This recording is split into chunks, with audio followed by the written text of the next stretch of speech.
What's up everybody? Welcome to today's video where we will cover more Enermax products, taking into consideration that last time we covered the LIQMAXFLO 360 AAO that really performed outstanding and I'm still really satisfied with it. But today we have a case and a power supply to show you what you could combine with. So this is right here, Enermax SK30, and the power supply is Revolution D.F.X 850 watts 80 plus gold power supply. And with all the combination that you can go with, so LIQMAXFLO SK30 Revolution D.F.X, it really is quite nice combination looking at the build right here, and I can't deny that. So the case is quite simplistic in those terms when I say it doesn't have something too much to worry about in terms of building process and stuff like that, but it has everything that you need to create a nice build.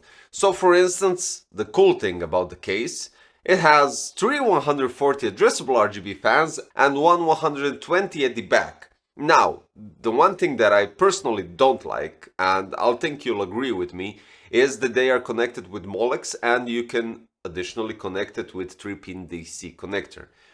Unfortunately, in 2023, I don't accept that, and that's the only downside of this case. But regardless of that, even though they're connected to the Molex and they spin on full speed, they are silent. So you could eventually connect the 3-pin DC and go with that, but Molex might be easier, I don't know, it's just, I really can't understand why Molex. On the other hand, when you take into consideration that they are silent, they do create an outstanding airflow, especially since you already have everything pre-installed and you just have to place your LIQMAXFLO at the top of the line. That's it. Next, we have 360 on top. Well, you can place a 360 on front as well. Unfortunately, you can't place a 420, even though you do have 3 140.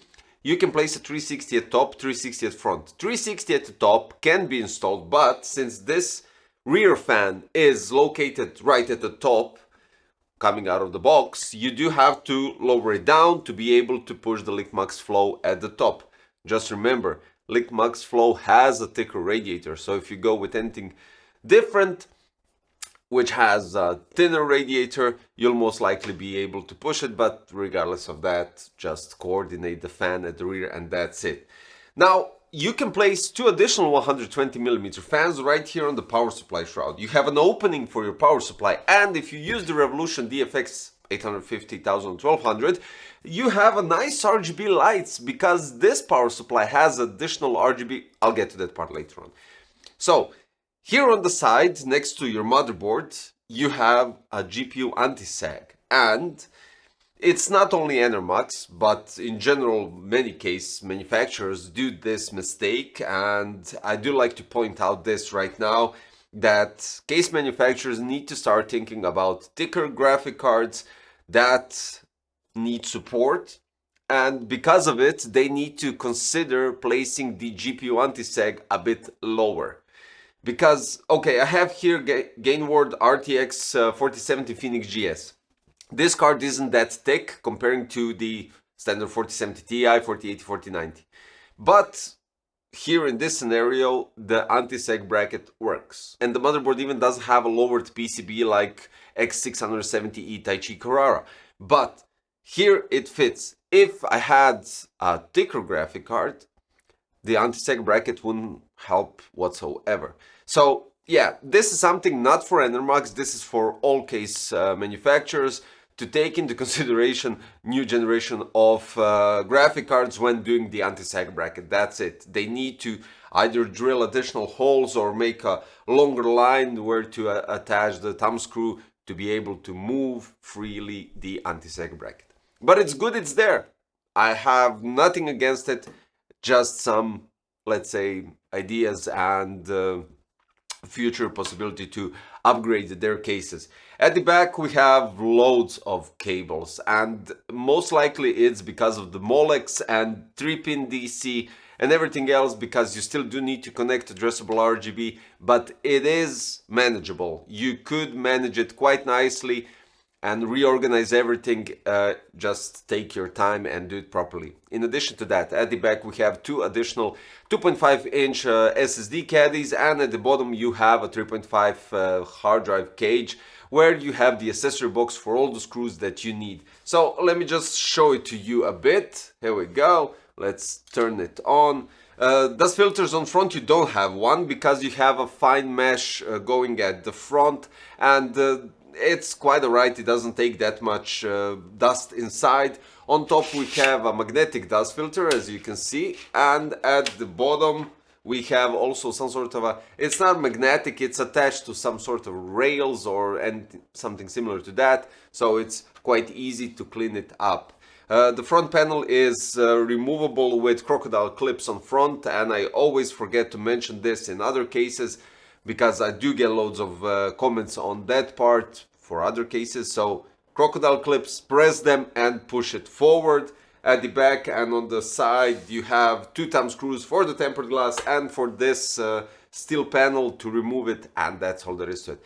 At the back you could do a really nice cable management, so you don't have to worry about it. Now quickly on the power supply.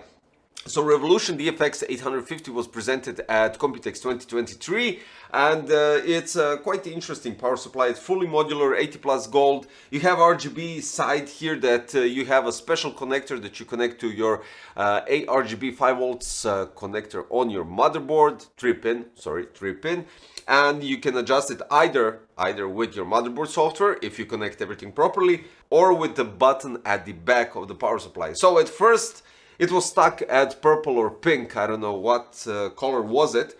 So I was kind of confused. Did I connect it wrong, or did I do something that I wasn't supposed to? I don't know. So I just pressed it at the back and it starts changing colors, and then I realized, okay, so I could change colors with the button at the back, and eventually when I get to the mode that actually synchronizes with the motherboard, that's it. So yeah, it's quite cool, gives you more options for you guys to decide, because if you don't have, again, addressable RGB header, you can just switch the colors here at the back.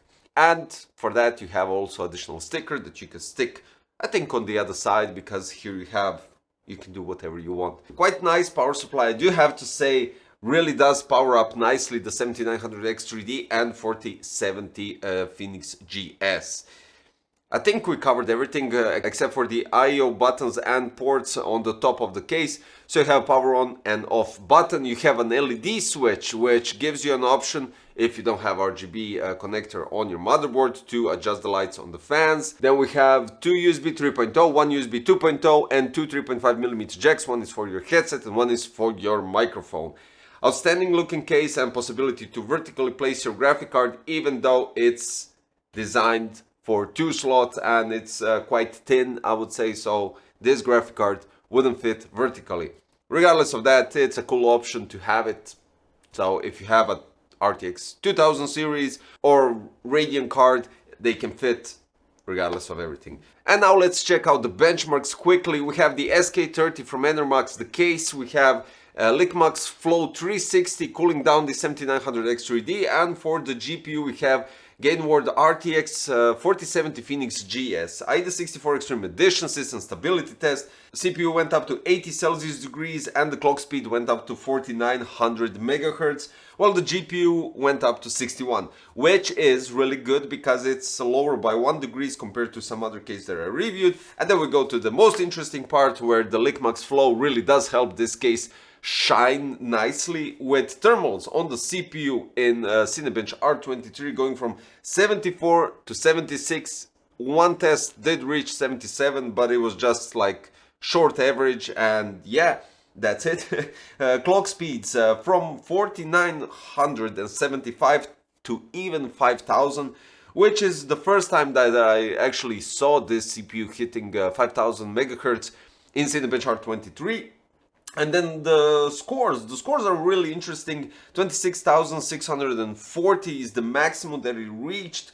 26,506 was the minimum, and I would say some average would be 26,518, maybe 90. But regardless of that, the scores are outstanding, and I'm really impressed with the whole configuration going here. The power supply managed to power up everything properly, and the build is quite nice, I do have to say. I'm really fascinated that black and red, so far it didn't look so good, but this one does, and it's quite a cool case, quite cool combination with everything. And that'll be all for today. Quite quick review, and I hope I covered everything. It really does cover all the necessities that you need to build a quite nice PC, especially because you get all fans pre-installed, and you just need either 240 or 360 at the top. And the one thing that I would only suggest, connect at least the EPS cables before placing the radiator at the top, because you won't be able to access the EPS cables. That's the only thing that you need to do prior to placing the AIO on top, and that's it. All the addressable RGB and PWM headers on top are somewhat accessible, but you don't have to worry by connecting everything prior to placing the radiator at the top. That's it. Links in the description are below for the Enermax SK30. I'll place even the LIQMAXFLO 360 because it is an outstanding AIO and you'll definitely be satisfied with it. Then for the Revolution D.F.X 850 power supply, 80 plus gold. And that'll be all for today, guys. Hope you like the build, hope you like the whole configuration, hope you like the performance. And if you really do, don't forget to subscribe, hit the like button, click the notification bell. Hopefully, well, I will see you in the next one. Thanks for watching. Bye bye.